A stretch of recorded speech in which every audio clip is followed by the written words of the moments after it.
안녕하세요. 식약동원 첫 번째 시간입니다. 반갑습니다.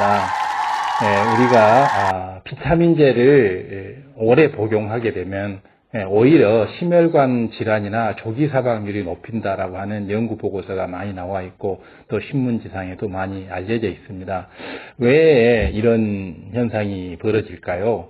비타민제는 분명히 몸에 좋은 건강 영양 보조제고 몸에 분명히 좋은 결과를 나타내야 하는데도 불구하고 오히려 몸에 좋고자 해서 먹은 비타민제가 심혈관 질환을 높여서 사망에 이르게 하고 또 더 빨리 사망을 하게 한다는 이런 역설적인 결과가 나오는 이유가 무엇일까요? 바로 이 양방과 한방의 그 시각의 차이점인 것 같습니다. 이 한방에서는 약을 처방할 때 같은 증상이라도 체질별로 맛과 향이 다른 약재료를 배합해서 쓰게 되고 또 그 함량 역시도 각 사람마다 이렇게 그 조절해서 쓰게 됩니다.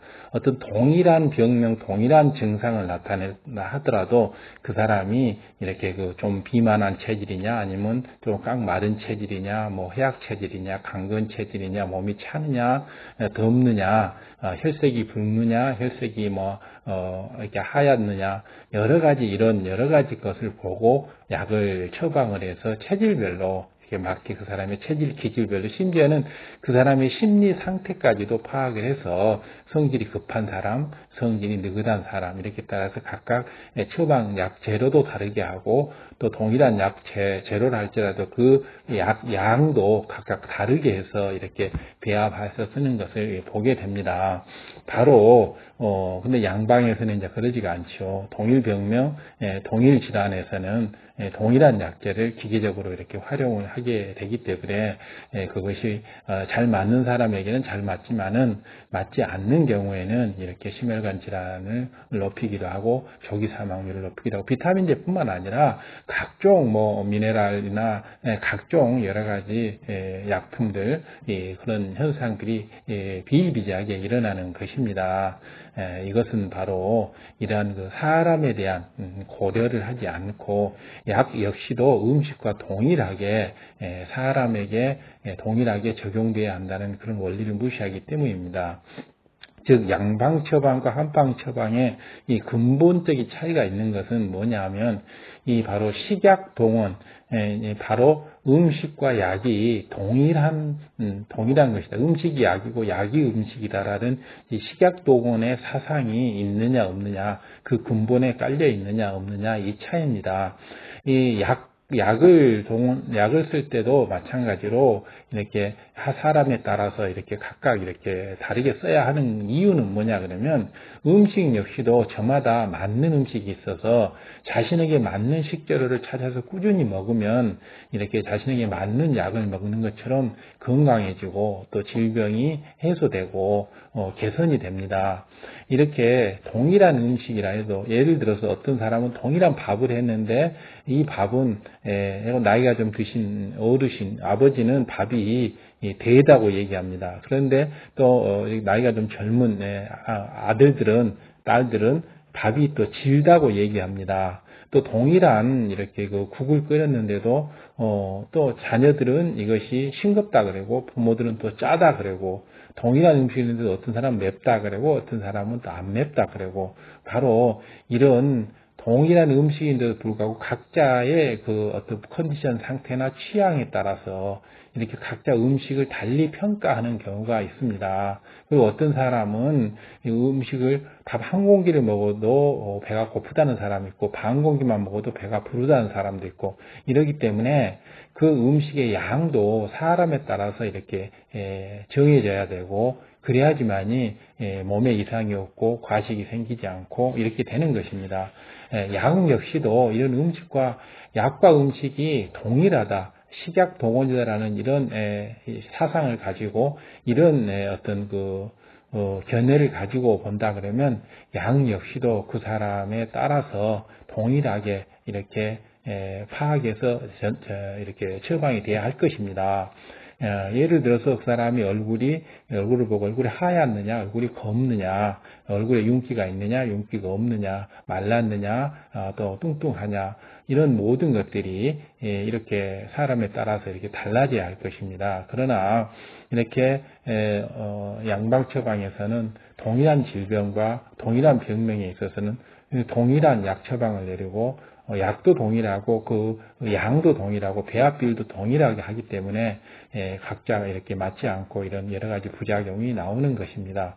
그렇기 때문에 바로 음식과 약의 근본적인 차이점을 알고 우리가 활용을 해야지만이 목적은 음식이든 약이든 우리가 건강하기 위해서 먹는 것이기 때문에 바로 근본 목적을 달성하기 위해서 약과 음식의 근본적인 차이점을 알아야 할 것입니다. 바로 약과 음식의 근본적인 차이점은 뭐냐 하면 바로 천연 성분의 보존 유무에 있습니다. 동일한 영양소로도 약으로 먹는 것과 음식으로 먹는 건 천지차별이 차이가 납니다. 그렇기 때문에 똑같은 비타민 C를 먹는다 해도 비타민 C 영양제를 먹는 것과 비타민 C가 가득 들어있는 오렌지나 귤을 먹는 것과는 엄청난 차이가 있는 겁니다. 예를 들어서 비타민 C를 과다 복용하게 되면 임산부의 경우 유산의 확률이 굉장히 높아집니다. 그러는데 이 귤이나 오렌지는 동일한 비타민 C지만은 아무리 많이 먹는다고 해서 한 트럭을 먹는다고 해서 배가 불러서 문제지 유산의 위험이 있다거나 이러지는 않습니다. 그러면 이러한 차이는 어디서 일어나는 것이냐? 바로 오렌지나 이런 그 귤에 들어있는 비타민 C는 천연 상태, 천연 성분 그대로 비타민 C의 원형을 그대로 보존하고 있기 때문에 그렇습니다. 그래서 비타민 C가 다른 비타민 C와 내지는 다른 영양성분과 이렇게 같이 연결고리, 즉 쉽게 말해서 손을 잡고 있는 이 손이 그대로 연결되어 있는 상태에서 우리 몸 안으로 들어오기 때문에 아무 부작용이 없는 반면에 이 귤이나 오렌지에서 비타민 C만을 추출하게 되면 그 연결고리 다른 성분과의 또 다른 비타민과 연결되어 있는 그 연결고리를 그 잡은 손을 다 끊어버리고 그것만을 추출해 오기 때문에 전혀 다른 비타민이 돼서 이렇게 추출이 되는 것입니다. 그렇기 때문에 이런 것을 이제 과다 복용하게 됐을 때 바로 유산이 일어난다거나 심혈관 질환을 일으킨다거나 조기 사망을 유도한다거나 이런 부작용들이 나오는 거죠. 그래서 음식과 약은 이런 천연 성분에 있어서 확연히 차이가 있습니다. 물론 화학 성분에 있어서는 동일한 비타민 C의 역할을 한다고는 하지만은 이 천연 성분에 있어서는 전혀 다른 식품이고 전혀 다른 영양소이기 때문에 바로 음식과 약에 이런 차이가 있습니다. 그렇기 때문에 바로 음식을 약처럼 또 먹을 수 있고 약을 음식처럼 먹을 수 있고 그래서 음식과 약을 동일하게 취급할 수 있는 이런 식약 동원의 견지를 갖게 되면 우리는 굉장히 효율적으로 가성비 높게 우리 건강을 증진시킬 수가 있습니다. 자, 여기에서 이제 이런 관점에서 봤을 때 이 음식과 약을 동일시해서 바로 이 음식의 효능과 약의 효능을 동시에 누리려고 했을 때 우리가 이제 선택하게 되는 것이 바로 헬시푸드인데요. 이 헬시푸드의 이 기준점은 무엇일까요? 헬시푸드를 선택하는 기준점은 바로 이 장기 섭취했을 때 건강 증진의 효과가 장기적으로 나타나느냐, 지속적으로 나타나느냐, 바로 이 건강 증진의 효과의 유무에 달려 있습니다. 즉 어떤 영양 성분을 건강 증진의 목적으로 장기 섭취를 했을 때 나타나는 그 효용성이 바로 헬시푸드의 핵심이 되는 것입니다. 대부분의 경우에 이 헬시푸드가 아닌 드럭, 메디슨 약이라고 하는 것은 장기 복용을 했을 때는 반드시 그 독성에 의해서 여러 가지 치명상을 입게 되는 겁니다. 그렇지만은 헬시푸드는 거의 대부분 너무 이렇게 과식해서 과다하게 하지 않는 한은 거의 독성이 없는 식용식품이기 때문에 약용이 아니라 식용식품이기 때문에 거의 그런 부작용은 거의 없는 대신에 그 가지고 있는 천연 영양 물질, 천연 영양 성분 때문에 굉장히 목표하고자 하는 이런 건강 증진 효과, 어떤 질병 치유 효과가 지속적으로 꾸준히 나타나고 몸이 활성화되고 건강이 증진돼 간다는 이런 차이점이 있습니다. 그렇기 때문에 약은 최소한 단기간 내에 특정 질환을 목표로 해서 타겟을 해서 단기간에 최소량으로 섭취하고 이렇게 마무리 지어야 되지만은 헬시푸드는 그 반대로 포괄적인 개념으로 주변의 장기나 주변의 관련 증상 모두를 호전시킬 목적으로 장기간에 걸쳐서 이렇게 섭취를 하고 이렇게 기호식품으로 이렇게 계속 섭취를 했을 때 장기간에 걸쳐서 전반적인 몸의 효능 증진이 일어나는 것이기 때문에 이 약과는 정반대의 개념에서 이렇게 몸의 건강을 증진시키는 것이 바로 헬시푸드입니다. 그렇기 때문에 이 헬시푸드를 잘 활용을 하게 되면 사실은 약이 필요가 없는 경우가 거의 대부분이에요. 그래서 약의 그 섭취는 최소화를 시키고 헬시푸드의 그 도움을 많이 받는 것 이런 것이 무엇보다도 건강을 증진하는데 굉장히 도움이 될 것입니다. 이것이 바로 우리에게 이제 큰 도움이 되는 식약 동원의 주된 목표이죠. 자, 여기에서 이제 우리가 음식에 대해서 굉장히 이렇게 구체적이고 거의 약학 정도의 수준으로 음식을 깊게 연구하고 파헤쳐 가는 것이 이제 바로 푸드 사이언스인데요. 이 푸드 사이언스가 가장 주안점으로 보는 포커스, 그 초점이 무엇이냐면 바로 이 음식이 가진 영양 성분이 어느 정도이며 이 영양 성분이 특정 질환의 개선이나 우리가 목표하고자 하는 특정 기능에 몸의 기능성 향상에 어느 정도 도움을 줄 것인지 이런 것을 알아내는 것이 바로 푸드 사이언스의 초점이죠. 약용식물이 아닌 식용식물을 주로 해서 유용한 영양 성분을 알아내고 그 함량이나 이런 효능들을 알아내고 그것을 잘 활용할 수 있는 활용법을 연구해서 인간의 그 건강 증진을 획기적으로 시킬 수 있는 이러한 과학적인 식품의 그 영양 정보, 건강 정보를 제공하는 것이 바로 푸드 사이언스입니다. 근데 이제 요즘 초기에는 이렇게 의학의 비약적인 발달 또 신약의 개발 이런 걸로 인해서 또 천연 물질의 또 신약 개발 이런 걸로 인해서 약학 쪽이 굉장히 이제 앞장서서 많이 선도를 한 그런 면이 있는 반면에 최근에 와서는 그러한 약학 쪽의 그 눈부신 성과를 기초로 해서 이것을 음식 자체에 이렇게 적용함으로 인해서 요즘은 지금 푸드 사이언스가 굉장히 빠른 속도로 이렇게 진화를 하고 있고 이 푸드 사이언스가 진화되고 발전되고 또 연구될수록 더욱더 약과 음식과의 그 경계선이 허물어지면서 약을 대신할 수 있는 음식의 기능과 효용성들이 더욱더 나타나기 때문에 우리는 좀 더 다양하고 또 효과적인 방법으로 음식을 섭취함으로 인해서 우리가 건강을 증진할 수 있고 약을 덜 섭취할 수 있는 이런 방향으로 가게 됩니다. 결국은 푸드 사이언스의 발달이 제약회사에게는 마이너스가 될 수 있겠지만은 인류 전체의 행복 증진과 가정의 또 건강과 경제를 위해서는 굉장히 많이 발달돼야 될 것들이고 앞으로 많이 보급이 돼야 될 것이므로 이 푸드 사이언스에 대해서는 우리가 개념을 갖고 지속적인 관심을 가지고 이렇게 접근을 해야 할 것입니다. 자, 여기에서 이제 이렇게 푸드 사이언스가 점점 더 발달됨으로 인해서 이런 그 음식, 푸드와 약, 메디슨의 그 관계가 점점 더 허물어지면서 서로 그 합쳐지는 교집합이 나타나게 되는데 이렇게 그 음식과 약의 그 융합점, 그것이 과연 무엇일까? 서로 음식이 지향해야 할 것, 다음에 또 약이 지향해야 할 것, 이 융합점은 바로 질병의 예방과 치료를 병립시키는 일을 해야 합니다. 그래서 질병이 나지 않게끔 하는 게 목적이고 질병이 일단 이루어졌다면 그것을 치료해서 증상을 완화시키고 감소시키고 또 근본 원인까지 해서 치료를 해서 완치시키는 게 목적이 되겠죠. 바로 음식과 약이 서로 이렇게 융합함으로 인해서 이런 예방 및 약의 근본 치료 근본의 어떤 병의 원인을 치료해낼 수 있고 완전 치료를 할 수 있다고 하는 것이 바로 이것이 이제 푸드 앤 메디슨의 그 드림이죠, 꿈이죠. 그렇게 해서 결국은 음식도 약도 함께 병행함으로 인해서 함께 나아감으로 인해서 완전 치료, 원인을 치료할 수 있는 이런 일이 이루어진다면 우리 인류는 정말 건강한 사회를 만들어갈 수 있을 겁니다.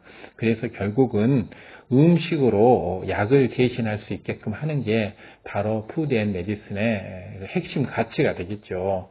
그래서 우리는 이 음식과 약을 분리해서 생각하는 게 아니고 푸드 앤 메디슨을 하나의 개념으로 융합시켜 감으로 인해서 바로 음식으로 약을 대신할 수 있고 그렇게 인해서 우리가 약은 맛이 없잖아요. 음식은 맛있잖아요. 맛있게 먹으면서 음식의 맛과 풍미를 즐기면서 약을 대신할 수 있는 이런 생활 문화를 식문화를 만들어가는 게 핵심 가치이고 이것의 근본으로 관통하는 그 사상이 바로 식약동원 사상이죠. 음식이 약이고 약이 곧 음식이다. 그래서 이 식약동원 사상은 우리에게 많이 이렇게 전파될수록 우리의 건강에 도움이 되고 우리의 삶의 질을 향상시키는데 굉장한 기여를 할 것으로 생각되어져서 이렇게 식약동원의 그 영상을 이렇게 만들어서 보급을 하려고 합니다. 그렇기 때문에 여기에 많은 관심을 가지고 많은 정보를 이렇게 알고 또 많이 이렇게 활용을 함으로 인해서 우리는 더욱더 높은 가성비를 만들어낼 수 있고 더욱더 적은 노력으로 미리 예방도 할 수가 있습니다. 자, 여기에서 이제 우리가 중요한 것이 하나 있는데 이 사람이 건강해지는 데 있어서 이제 동양의학적 사고로 본다면 한의학적 사고로 본다면 이 음식과 호흡이 굉장히 중요합니다. 음식과 호흡이 굉장히 중요한데 우리 몸을 움직이는 기운을 이제 한의학에서는 음식에서 만드는 곡기라 그러죠. 곡기를 끊으면 죽지 않습니까? 곡기죠. 특히 이제 곡기는 뇌에 많이 작용을 해서 사고 영역이나 이런 것에 굉장히 많이 작용을 하죠. 그래서 곡기와 그 다음에 호흡을 통해서 들어오는 이게 청기, 호흡을 안 쉬면 우리가 죽잖아요. 그래서 곡기든 청기든 간에 중단되면 죽는 것이죠. 그래서 우리 몸을 움직이는 대표적인 두 가지 기운을 한의학에서는 곡기와 청기라고 하는데 이 곡기와 청기가 둘이 합쳐짐으로 인해서 우리의 그 근본을 이루는 으뜸이 되는 기운, 바로 몸의 근본을 만들어내는 기운, 종기를 만들어냅니다. 그래서 이 종기가 잘 되느냐 안 되느냐에 따라서 우리 몸이 건강해지고 건강해지지 않고 또 이것이 흐트러짐으로 인해서 각종 질병이 오게 되는 것입니다. 그렇기 때문에 이 곡기와 청기를 잘 유지하고 잘 이렇게 분배를 시키는 것이 그래서 이 기를 잘 분배시키는 걸 이제 기분 나눌 분자를 써서 기를 나눈다. 그래서 잘 이렇게 분배가 되어 있고 온몸에 고루고루 분포가 잘 되어 있으면 기분이 잘 되어 있다. 기분 좋다. 이렇게 얘기하지 않습니까? 그래서 한의학에서는 곡기와 청기를 합친 종기가 잘 분포되어 있도록 기분이 잘 되어 있도록 이렇게 하는 것이 굉장히 좋고 그러므로 해서 이제 기분이 잘 되어 있으면 스스로 건강해질 수 있고 또 굉장히 행복해질 수 있죠. 기분이 좋으면 행복해지는 거잖아요. 그래서 기분이 좋다는 말은 기가 잘 나눠져 있다. 즉 곡기와 청기가 잘 온몸에 퍼져 있다. 종기가 잘 나눠져 있다. 이런 뜻이므로 우리가 음식과 호흡에 대해서 굉장히 관심을 갖고 건강하기 위해서는 음식과 호흡의 중요성을 이렇게 알아가야 될 것입니다. 그래서 우리가 이제 앞으로 차츰차츰 식약동원의 이런 깊이 있게 이제 공부를 해가는 과정에서 음식에 대해서도 호흡에 대해서도 이렇게 깊게 공부함으로 인해서 곡기와 청기를 몸에 고루 배분시키고 우리 몸의 종기가 근본되는 기운, 종기가 어떻게 우렬되고 어떻게 적체되고 어떻게 잘 잘 분산되는지 이런 거에 대해서 관심을 가짐으로 인해서 우리는 건강을 이렇게 유지해 갈 수가 있는 것입니다. 유와 헌유라이트 바로 먹는 것이 당신의 몸을 결정한다. 이게 서양의학에서 갖고 있는 식약동원의 사상입니다. 바로 당신이란 게 뭐냐 하면 헌유에이트 당신이 먹었던 것 지금 먹는 것이 아니고 ate, 과거형이죠. eat의 과거형이 ate지 않습니까? 예, 먹었다는 거, 먹은 것이 바로 당신이다. 음식이 곧 당신이었다. 먹는 것이, 먹었던 것이 당신의 몸이 결정해. 과거에 먹었던 것, when you ate, 당신이 먹었던 것이 바로 당신 몸이다라는 사상이 바로 여기 동양에는 이제 식약동원이라는 이런 사상이 있다고 한다면 서양에는 바로 먹는 것이 몸이다. 바로 when you ate라고 하는 이 사상이 있습니다. 히포크라테스는 음식으로 치료하지 못하는 병은 약으로도 치료하지 못한다라고 해서 이 히포크라테스 역시도 마찬가지로 음식 이꼬르 약, 약 이꼬르 음식이라고 하고 있습니다. 그렇기 때문에 우리 한의학의 거성인 허준도 동의보감에 식약동원을 얘기했고 또 그리스의 의학자 히포크라테스도 바로 식약동원을 얘기했습니다. 그래서 동양 서양의 이렇게 위대한 의학자들 이런 사람들은 바로 음식과 약이 동일하다. 식약동원에 대해서 얘기를 하고 있습니다. 그렇기 때문에 우리는 식약동원을 무시하고서는 결코 우리가 건강에 이를 수 없습니다. 음식만을 고집해도 안 되고 또 약만을 고집해도 안 되는 것이고 이 약이 동일하다는 그런 개념에서 모든 것을 바라보고 그리고 이제 최종적인 목표는 약을 대신한 음식을 약 대신 약은 줄여나가고 음식의 용도를 점차 확대시켜 나가서 약을 대신한 음식 원래 약이 본래 음식에서 나온 것이기 때문에 본래의 천연의 모습으로 되돌아가는 것 이것이 바로 식약동원 사상이고 식약동원 운동이죠.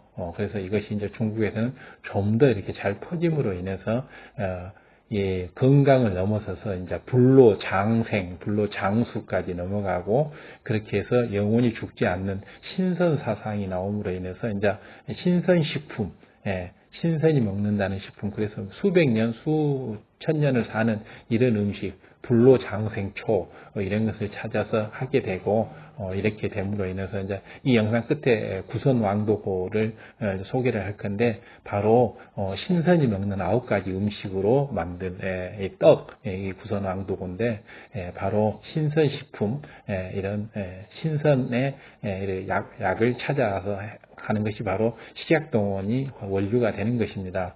음식과 약은 그 근본이 같다는 의미로서 실제로 처방약의 원료들은 거의 대부분 식품에서 추출한 것이죠.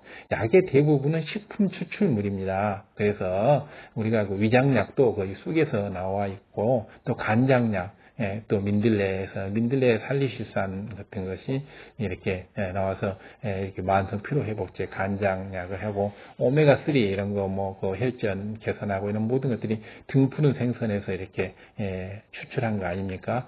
그리고 우리가 어떤 그 혈전 방지제 이런 거 특정 약품 하지만은 이런 약들도 바로 버드나무 이게 줄기, 뿌리 이런 데서 나오는 거고 또 은행나무 잎에서 또 이렇게 만들어내는 것들 이런 약품들이 전부 다 실은 식품에서 추출한 약들이죠. 그렇기 때문에 약의 본류는 약의 본 고장은 식품이기 때문에 그 식품을 좀 더 편리하게 잘 먹고자 해서 약을 만드는 것인데 그렇게 하다 보니까 여러 가지 부작용이 생기고 그러므로 또 점점 현대인들의 건강이 많이 약화돼 감으로 인해서 이렇게 약에 의해서 또 부작용이 많이 생기고 하기 때문에 또 약을 과다 복용하고 과신하게 되고 이렇기 때문에 정 필요하고 다급할 때는 약을 써야 되지만은 평상시에는 이렇게 약을 대신해서 음식으로 약을 대신하는 이런 식약동원 운동이 아마 펼쳐져야 되지 않을까 싶고 이러한 그 식약동원에 대한 여러 가지 푸드 사이언스의 정보를 우리가 제공받음으로 인해서 얼마든지 음식을 약으로서 활용할 수 있는 여러 가지 방법이 있고 요즘은 또 각기 인터넷이 발달되어 있고 워낙 또 지식 정보가 잘 전달되는 세상에 있기 때문에 어떤 음식이 어떤 성분에 좋으며 또 어떤 성분이 어떤 효능을 가지고 있고 이런 것들이 전부 낱낱이 데이터베이스화 되어 있고 알려져 있고 일반인들도 거의 의사 수준 또 영양사 수준으로 이런 지식 정보를 쉽게 접할 수 있기 때문에 더욱더 이렇게 식약동원 운동을 펼칠 수 있는 그런 여건이 되어 있다고 생각이 되어집니다. 그렇기 때문에 바로 이제 우리는 21세기를 맞이해서 이제 이 성숙된 지식문화 산업에 지식문화 시대에 들어와 있기 때문에 약을 대신해서 약을 줄여나가고 음식을 효율적으로 100% 활용해가는 이런 방법으로 접근해 가야 하지 않을까 이렇게 싶습니다. 그래서 이 음식과 약은 동일한 것입니다. 근데 보는 관점에 따라서 맛보다 기운을 중시하면 약이 되는 것이고 기운보다 맛을 중시하면 식품이 되는 거죠. 이 한약에서는 바로 이렇게 맛이냐 기운이냐 바로 미와 기 이거에 따라서 기미론이라고 기미론 이것에 따라서 약과 식품을 이렇게 나누게 되는 것입니다. 그래서 이렇게 그렇지만은 근본에 있어서는 이 식용과 약용은 동일한 것이고 식용과 약용은 동일성을 가지고 있습니다. 대한민국 약전에도 봐보면 이 보리, 생강, 대추, 뭐 더덕, 산딸기, 인삼, 감초, 계피, 결명자 뭐 이런 것들 일상생활에서 자주 접하고 항시 쓰고 먹을 수 있는 식품들을 이렇게 규정하고 있는데 이것들은 식용식품으로 이렇게 마음껏 사용할 수 있도록 돼 있죠. 이 각각에마다 들어있는 그 약효 성분이라고 하는 게 대단하죠. 보리에 들어있는 보리에 싹을 틔워서 이제 신곡이라고 해서 이렇게 메가를 가지고 여러 가지 소화제 같은 걸 만들어 놓고 생강 몸을 또 이렇게 소화를 시키고 몸을 따뜻하게 하고 대추 이런 것도 잠도 잘 오게 하고 이렇게 대감생 대추나 생강 감초 이런 것은 한약에 그냥 단골 손님으로 들어가요. 전부 약초들인데 이렇게 대한민국 약전에서도 이런 것을 식품으로 규정을 하고 있어서 마음 편하게 부작용이 없는 것이기 때문에 기대 효과를 나타내기 위해서 식품으로 얼마든지 사용할 수 있는 것들입니다. 그래서 더덕도 그렇고 산딸기도 그렇고 인삼도 그렇고 감초, 계피, 결명자 이런 것들이 분명히 약이기는 하나 이제 일반인들이 이것을 거의 약으로 생각하지 않고 식품으로 생각하면서 이렇게 먹고 또 이렇게 건강 증진을 하고 즐기지 않습니까? 산딸기를 먹으면서 더덕을 먹으면서 이것은 갖다가 내 어떤 질병이 좋으니까 어떤 질병에는 먹으면 안 되니까 이렇게 하면서 하는 것이 아니라 그냥 기호식품으로 즐겁게 먹는 거죠. 바로 이것이 바로 푸드 사이언스 이렇게 식약 동원이 점차 일반화됨으로 인해서 우리가 이 지경이 점차 넓혀져 갈 것이고 이렇게 됨으로 인해서 많은 약을 음식이 대신할 수 있는 이런 시대가 점차 지금 이제 오고 있는 것이기 때문에 굉장히 기쁘고 좋은 일이죠. 우리 일반인들로서는. 그래서 내가 내 건강을 이렇게 돌볼 수 있고 또 가정의 주부가 가족의 건강을 돌볼 수 있는 그런 시대가 이제 점차 지금 이제 오고 또 왔습니다. 그리고 이제 우리 건강을 가장 중요시 여기는데 이제 한방에서는 그 건강 체질식이 있습니다. 건강을 다루는 주로 건강 체질식이 있는데 이러한 건강 체질식의 그 핵심은 바로 뭐냐 그러면 부식이 아니라 주식입니다. 주식. 우리가 이제 그 음양 오행에 따라서 주식을 이제 이렇게 양기를 돋우는 음식으로 이렇게 하죠. 보면 이제 부식은 음기를 돋우는 음식으로 이렇게 하고 있는데 주식이 바로 건강체질식의 핵심이 되는 겁니다. 그래서 주식은 곡기가 주로 되죠. 곡기와 청기가 있는데 곡기가 주로 되고 강건 체질과 장수를 결정하는 것이 바로 곡기라고 한방은 설명을 하고 있습니다. 그래서 체질식의 그 주식은 이제 주로 이제 체질에 따라서 태양인 이제 금체질이라고 하는데 바로 금체질인 태양인은 맵쌀이나 메밀, 조가 굉장히 그 곡기를 강하게 하고 하는데 도움이 되고 이롭습니다. 그리고 이제 한국인의 거의 한 60, 70%를 차지하는 태음인, 목체질이라고 해요. 목체질. 태음인들은 통밀이나 율무, 수수, 콩 이런 것이 이제 굉장히 좋습니다. 그리고 또 이제 소양인 토체질이라고 하죠. 오행 중에 토체질이라고 소양인들은 바로 보리나 또 홍맥, 탑, 녹두, 차조 이런 것이 굉장히 소양인들은 이롭고 소음인, 수체질을 있는 소음인들은 찹쌀이 아주 이렇게 좋습니다. 그렇기 때문에 이러한 이런 자기 체질별로 내가 태양인 금체질이냐, 또 태음인 목체질이냐, 또 아니면 소양인 토체질이냐, 또 소음인 수체질이냐에 따라서 이러한 그 곡기를 잘 선택해서 먹게 되면 이 곡기가 몸에 들어가서 청기, 호흡에 들어오는 이런 청기와 합쳐져서 좋은 종기를 만들고, 좋은 종기가 만들어지면 몸에 고루고루 그 기운이 잘 분포돼서 기분이 좋아지는 것입니다. 그러면 기분이 좋으면 건강하고 행복해지는 거죠. 바로 그래서 강건 체질이 만들어지고 장수 체질로 이렇게 변화하는 것이기 때문에 바로 체질별 이 주식을 선택하는 데 있어서 신경을 많이 써주게 되면 우리가 매일 먹는 것이기 때문에 한 번만 이렇게 신경을 써서 이렇게 하게 되면 굉장히 지속적으로 건강을 증진시킬 수 있고 질병 예방을 할 수 있는 효과가 있기 때문에 조금만 이렇게 식약동원에 관심을 가지고 하게 되면 굉장한 유익을 볼 수가 있습니다. 그러니까 식약동원을 이제 우리가 잘 활용한다면 음식이 약보다 더 강력하다는 걸 우리는 체험할 수가 있습니다.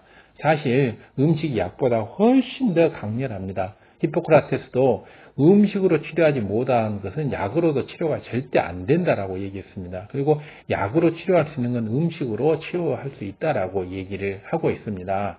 그래서 이제 이 화학적 조성을 통해서 약으로 제조하기 전에 모든 약은 자연물에서, 천연물에서 추출을 한 것이죠. 헤스탈이나 이런 소화제는 돼지의 췌장에서 이렇게 추출을 한다는 거 다 알고 있지 않습니까? 그리고 인사돌 같은 이런 진통제는 옥수수 씨 눈에서 추출하고 있고요. 특정 약을 선전하는 건 아닙니다. 예시를 든 겁니다. 소염제는 아욱의 씨에서 이렇게 추출을 하고 있습니다. 그렇기 때문에 이런 진통제가 바로 그 식물 성분에서 나오는 것이고, 소염제도 이런 식물 성분에서 나오는 것이고, 소화 성분도 동물 이런 성분에서 나오는 것이죠. 그렇기 때문에 음식이 약보다 더욱더 강렬하고, 또 약의 그 본래 근본이 음식에서 나왔기 때문에 그 약의 모체는 바로 음식이기 때문에 우리가 근본된 음식을 잘 먹었을 때 약보다 더욱더 강렬한 효과를 가지고 있죠.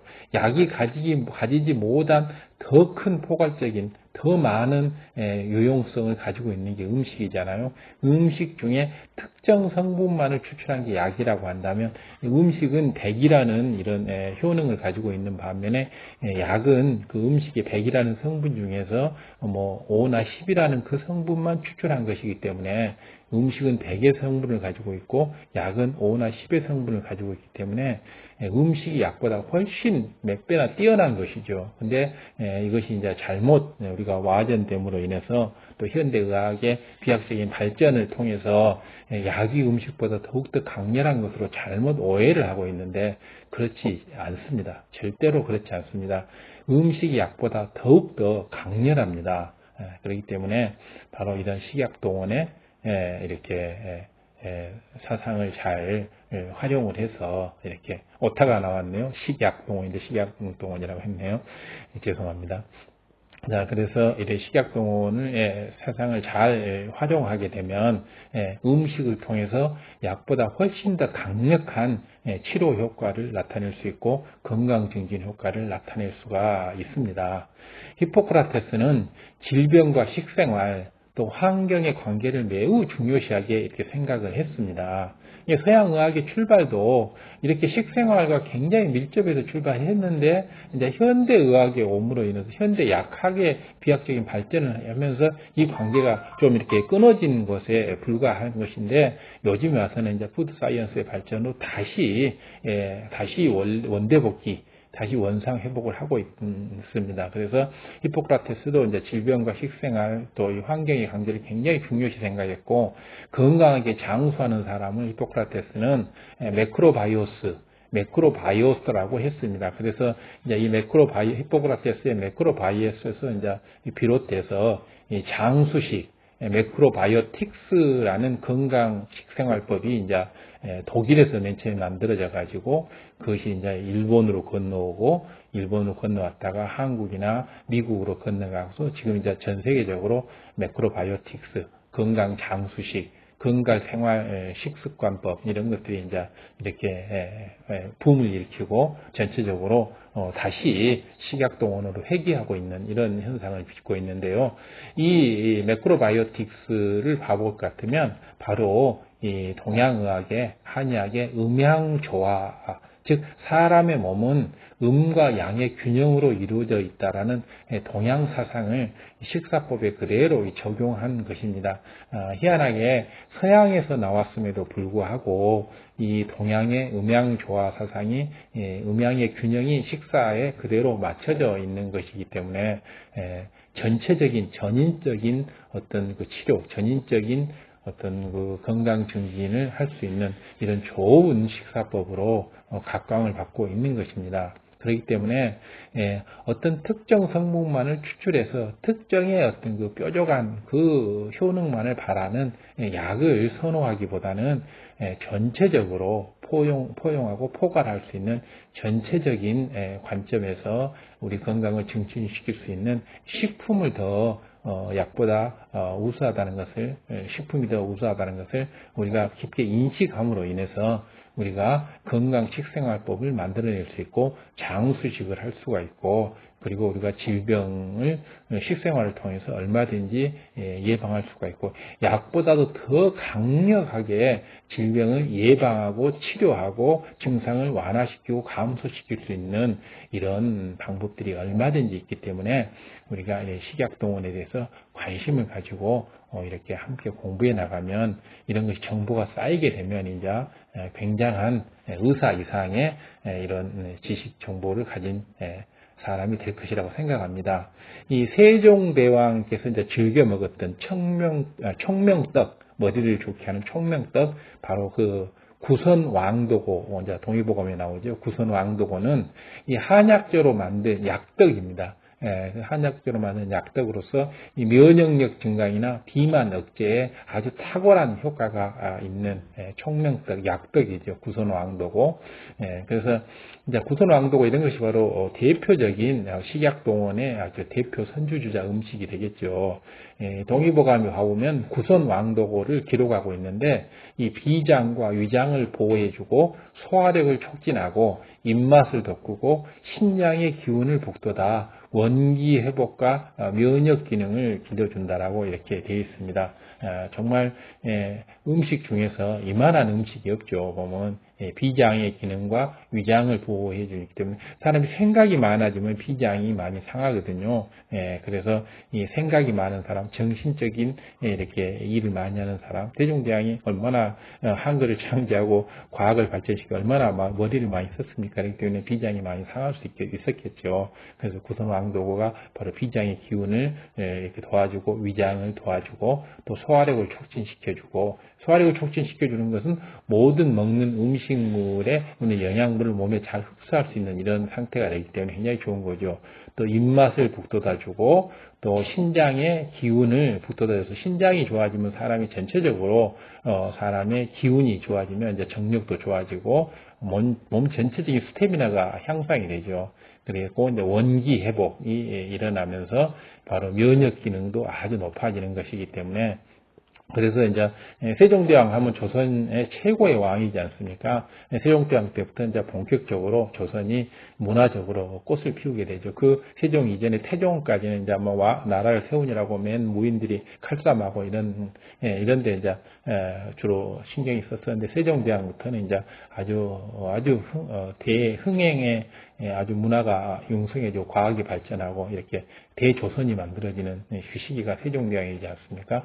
이럴 때 이제 굉장히 많은 학자들이 등용을 받고 이렇게 굉장히 지적인 우리 요즘 말하면 제4차 산업 지식혁명이 일어나는 이런 때가 세종대왕 때인데 이 세종대왕이 주로 즐겨 먹었던 것이 총명떡, 구선왕도고라고 하는 유명한 동의보감에 나오는 한약재로 만든 약떡이죠. 바로 이 음식을 가지고 바로 세종대왕은 워낙 지혜로웠기 때문에 이 음식을 가지고 질병을 치료하며 본인이 갖고 있던 모든 질병들이나 이런 것을 예방을 하고 또 이렇게 대사질환이나 이런 것을 예방하고 자신의 비만이나 이런 것도 이렇게 치료했던 것으로 이게 보게 됩니다. 그래서 이 구선약도가 이제 비만이나 이런 것을 억제하는 데 굉장히 도움을 주고 있기 때문에 이것을 잘 활용했다고 생각이 되어집니다. 그리고 이제 총명떡은 머리를 좋게 해주는 것이기 때문에 과거를 앞둔 그 조선의 선비들, 이제 조선에는 과거 제도가 있었지 않습니까? 그래서 과거를 앞둔 선비들이 이렇게 대과를 치르기 위해서 즐겨 먹었던 것이 이제 구선왕도고죠. 머리를 좋게 하는 총명탕, 총명떡이죠.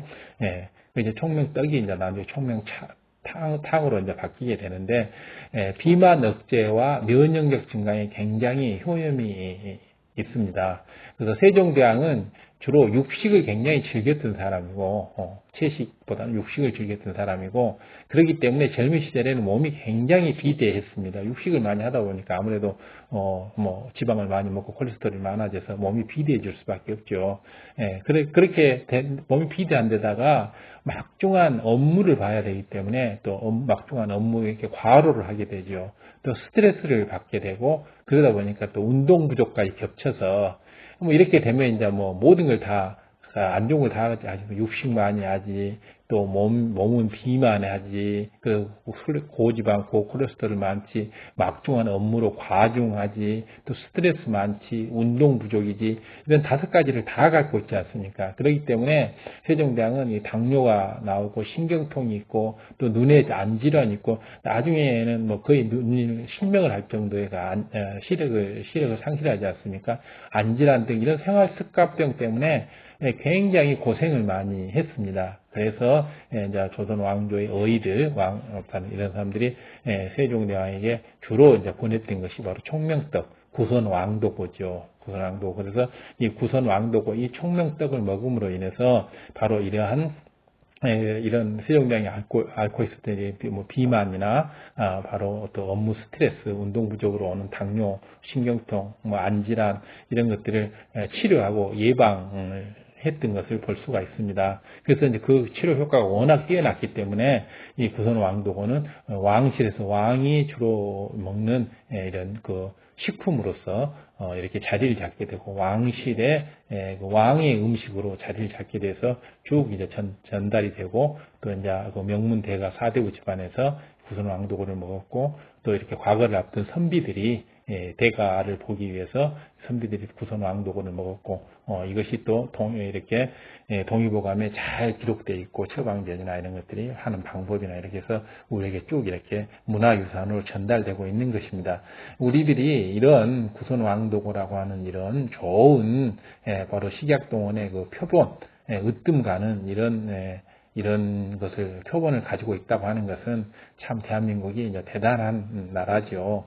그렇기 때문에 우리는 이러한 것을 이제 계승 발전시켜서 더욱더 식약동원 이런 운동을 펼쳐나감으로 인해서 우리가 더욱더 아주 총명하고 또 비만하지 않고 면역력도 아주 높고 이런 생활 습관병이 없는 이런 우리 모두의 건강 체질로 바꿔나가는데 이런 식약동원의 이런 지혜를 이렇게 활용하는 것이 굉장히 좋다고 생각이 되어지고 구선왕도고는 정말 아무리 칭찬을 해도 과하지 않을 정도로 훌륭한 식약동원의 대표적인 케이스입니다. 바로 이제 여기에서 이렇게 세종대왕과 허준의 지혜가 나오지 않습니까? 보면 음식의 풍미로 약을 이렇게 대체하는 것. 아무리 비만하고 또 운동 부족이고 스트레스가 이런 것이 있다 해도 약을 계속 먹으라고 하면 약은 쓰고 맛이 없지 않습니까?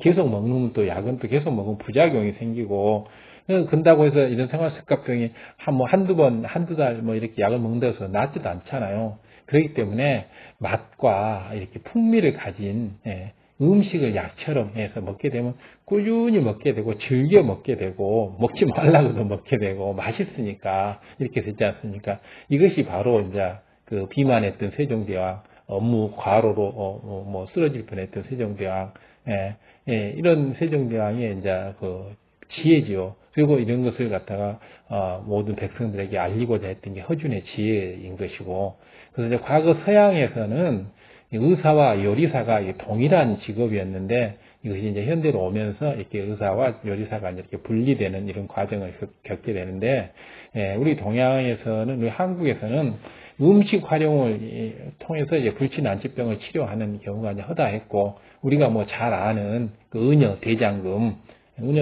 대장금을 봐보면 한때 정말 유행했던 드라마인데, 음식으로 불치난치병을 이렇게 치료하지 않습니까? 그래서 또 이렇게 유황오리를 통해서 이렇게 압창이 나는 것을 유황성분을 통해서 이렇게 치료를 하는 이런 것도 나오게 되고, 여러 가지 것들이 뭐 또 감식초를 통해 가지고 음식에 여러 가지 것을 만들어내고, 그래서 바로 이렇게 음식의 이게 식약동원의 원리에 의해서 음식을 활용해서 이렇게 불치난치병을 치료함으로 인해서 이 은여 대장금은 아주 그 천한 신분에서 이렇게 그 종산품의 고관 대작까지 올라가는 이런 큰 성과를 이루게 되죠.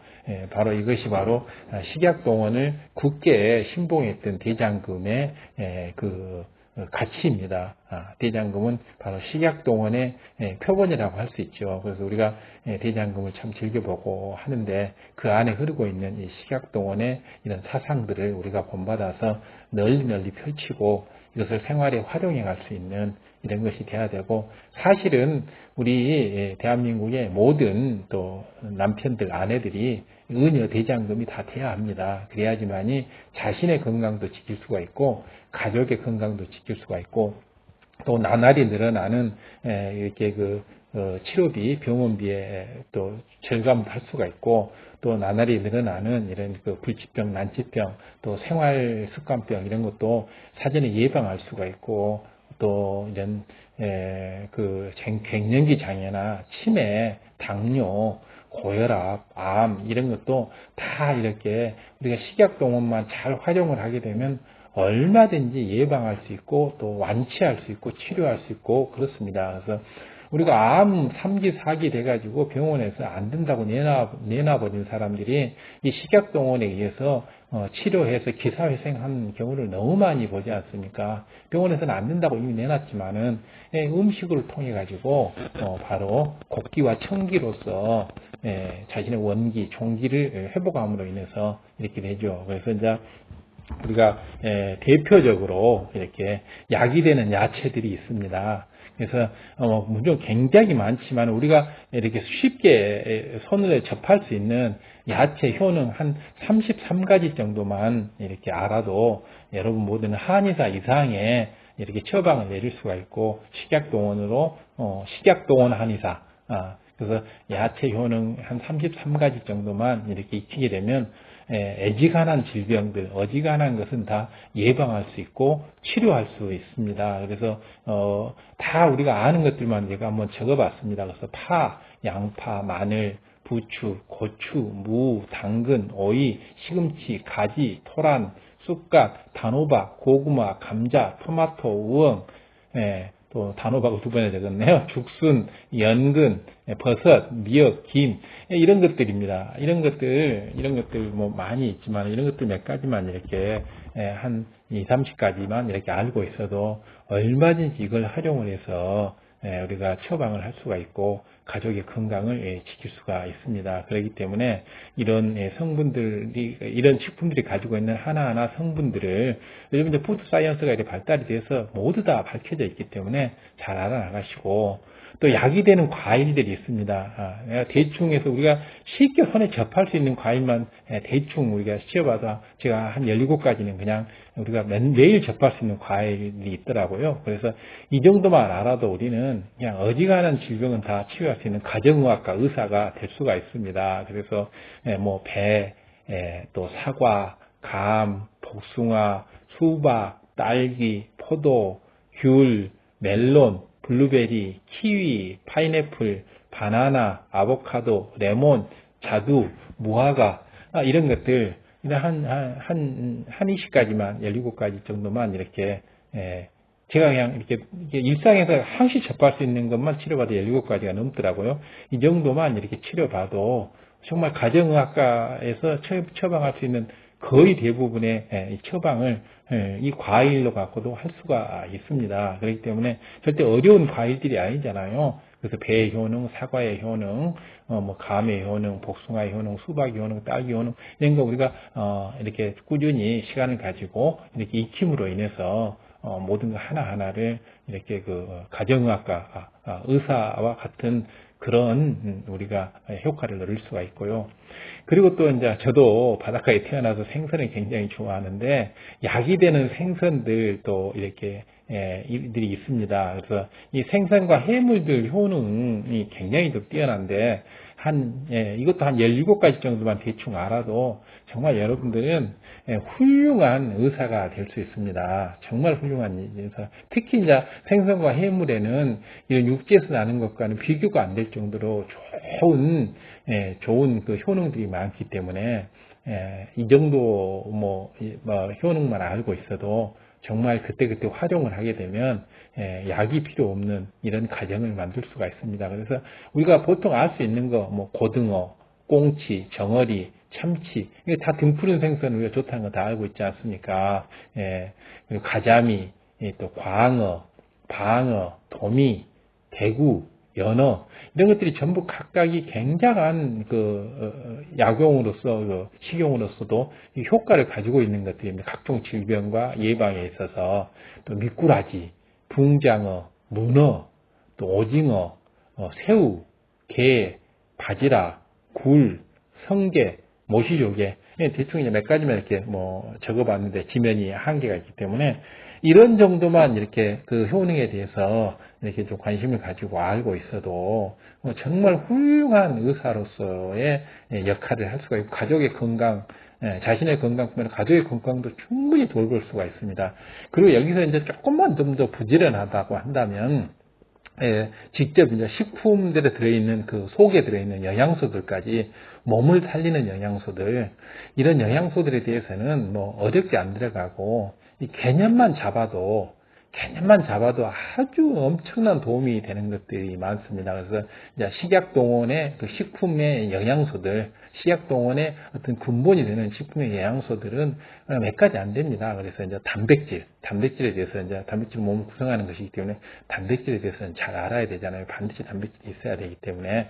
그리고 이제 단백질 중에서도 이제 필수 아미노산, 또 이렇게 아미노산에 대해서 이렇게 공부를 하게 되면 정말 많은 질병을 이렇게 치유할 수 있게 됩니다. 또 예방할 수 있게 되고, 그리고 지광에 대해서 알므로 인해서 많은 생활습관병이나 이런 것을 또 예방하고 치료할 수 있고요. 또 비타민, 이건 너무 중요하지 않습니까? 그래서 각종 비타민 A부터 시작해서 B, C, D, E, K 이런 거 다 골고루 이렇게 공부를 하게 되면 너무너무 유용하게 이렇게 할 수가 있고, 또 미네랄, 각종 미네랄 이런 것들, 마그네슘, 망간, 이런 것들 굉장히 너무 칼슘 이런 것들 너무 중요하지 않습니까? 우리가 심장 질환이나 또 골다공증 이런 거에 의해서 미네랄 굉장히 중요하죠. 또 식이섬유도 엄청 중요하고요. 바로 이런 것들을 우리가 공부하게 되면 우리가 충분히 의사 이상으로 이렇게 가족 건강이나 내 건강을 돌볼 수 있고, 그리고 또 우리가 질병으로 인해서 나는 인생의 낭비 이런 것을 또 줄일 수가 있고 건강 수명을 늘릴 수가 있고 우리가 더욱더 풍요로운 인생을 살 수가 있게 됩니다. 그렇기 때문에 지금부터는 이제 저와 함께 이렇게 식약동원에 대해서 하나씩 공부를 해감으로 인해서 아주 삶의 질을 높여가는 이런 삶으로 변화를 할 수 있었으면 좋겠습니다. 여러분, 우리 건강하게 행복하게 살 수 있었으면 좋겠습니다. 자, 여기까지 오늘은 식약동원 전반에 대해서 총론적인 분야를 쭉 한번 개관해 봤습니다. 이제 2편부터는 각 강론으로 들어가서 이 총론에서 얘기했던 하나하나를 붙들고 구체적인 지식 정보를 서로 공유하고 또 이렇게 나눠갈 수 있는 이런 시간을 갖도록 하겠습니다. 구독, 좋아요, 알람 설정 부탁드리고 주민분께 공유 부탁드립니다. 감사합니다.